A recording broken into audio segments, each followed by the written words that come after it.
on a narrow street that most people never noticed, between a closed tailor shop and a bakery that had not opened in years, there stood a small storefront with no sign above its door. The windows were fogged from the inside, even in summer. And if you happened to pass by exactly at 11:11 p.m., you might see something strange displayed behind the glass, a thick manuscript labeled The Great American Novel Abandoned. Chapter 3. A gold wedding band resting in a velvet box labeled Perfect Marriage, lost to one missed call. A small jar, glowing faintly, marked simply Potential. No prices were written, because you never paid with money. The woman who noticed most people walked past the shop without ever seeing it. But Clara noticed it. She noticed it because she was the kind of person who noticed things: cracks in sidewalks, forgotten photographs in thrift stores, old songs playing faintly from distant apartments. Clara was 34 years old and lived in a small apartment above a noisy street. She had once wanted to be a novelist. She had once been engaged. Now, she worked long hours editing other people's words and avoided thinking about the phone call she hadn't answered 5 years ago, the one from Daniel, the man she had almost married. That night, rain fell gently over the city as Clara walked home late from work. And at exactly 11:11 p.m., she saw the shop inside the store of lost possibilities.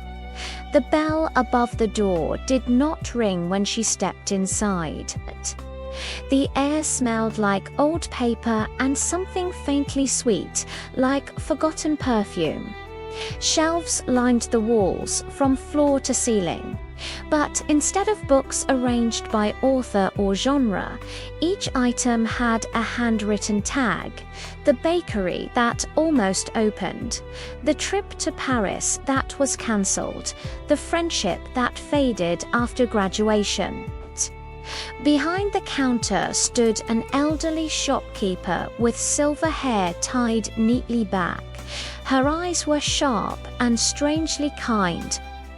"You're here for something specific," the woman said softly. Clara swallowed. "What is this place?" "We sell potentials," the shopkeeper replied. "Lives that almost happened. Futures that were interrupted. Stories that stopped halfway through." Clara's eyes landed on the manuscript in the display case. The Great American Novel Abandoned. Chapter 3. Next to it sat the wedding band. Perfect Marriage ended because of a missed phone call. Her chest tightened. "How much?" Clara asked. The shopkeeper smiled gently. "1 hour of your present life. You will live the version that could have been exactly as it might have unfolded. When the hour ends, you return here, and then you decide whether you're satisfied with what you have or not." The perfect marriage. Clara reached first for the wedding band. The moment her fingers closed around it, the world dissolved. She was standing in a sunlit kitchen.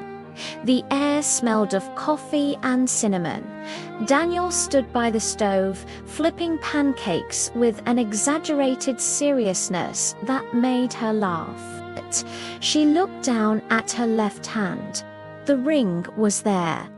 Years had passed, but in this life, she had answered the phone. In this life, they had talked through the misunderstanding that had pulled them apart. In this life, she had chosen forgiveness instead of pride. Scenes flickered around her. A small apartment shared together. Arguments about dishes and money. Quiet evenings reading on the couch, a baby's first steps across the living room. Daniel falling asleep beside her after long days at work. It wasn't perfect.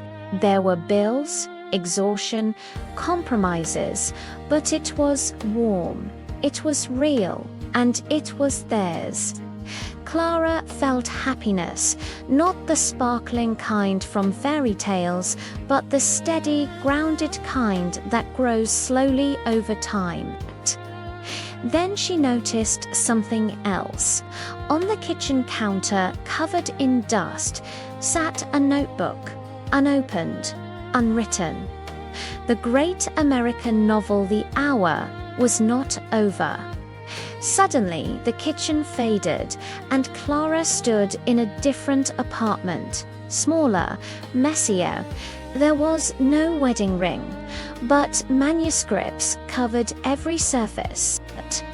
She saw herself 5 years earlier, choosing differently, moving to a quieter city, declining Daniel's call to focus on her writing. She watched herself struggle through rejection letters. She saw nights filled with frustration, but she also saw Chapter 4, Chapter 10, Chapter 32.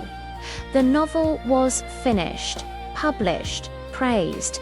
People lined up at book signings, holding copies with her name printed boldly on the cover. She was successful, respected, alone.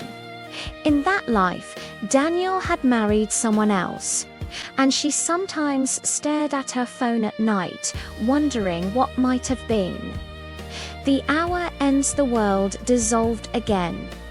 Clara found herself back inside the shop, the ring and manuscript resting on the counter. The shopkeeper studied her carefully. "Well," she asked. Clara's eyes were wet. "They were both beautiful," she whispered. "Yes," the woman nodded. "Potentials usually are." Clara looked around at the shelves. "How many people buy these?" "Many," the shopkeeper said. "Most return wishing to trade their present for one of the other versions." "Can they?" The shopkeeper's eyes softened. "No.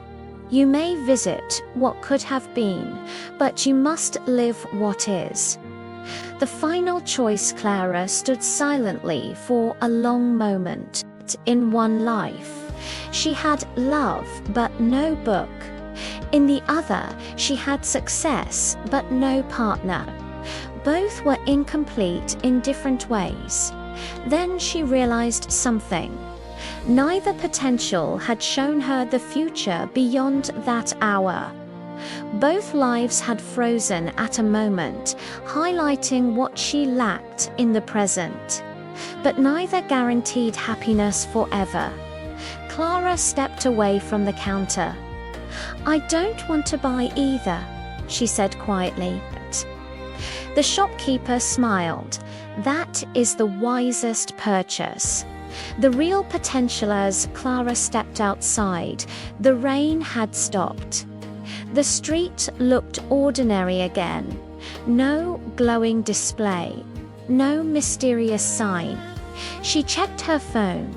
There was no missed call from Daniel, but there was an unfinished manuscript saved on her laptop at home. And there was nothing stopping her from writing Chapter 4. Nothing stopping her from making a phone call either. The shop had not sold her a different life. It had shown her something more important. Potentials are not meant to be purchased. They are meant to remind us that the present still contains thousands of unwritten pages, and unlike the lives on the shelves, this one was still being written. Moral of the story: you cannot live every possible version of your life, but you can still shape the one you are in.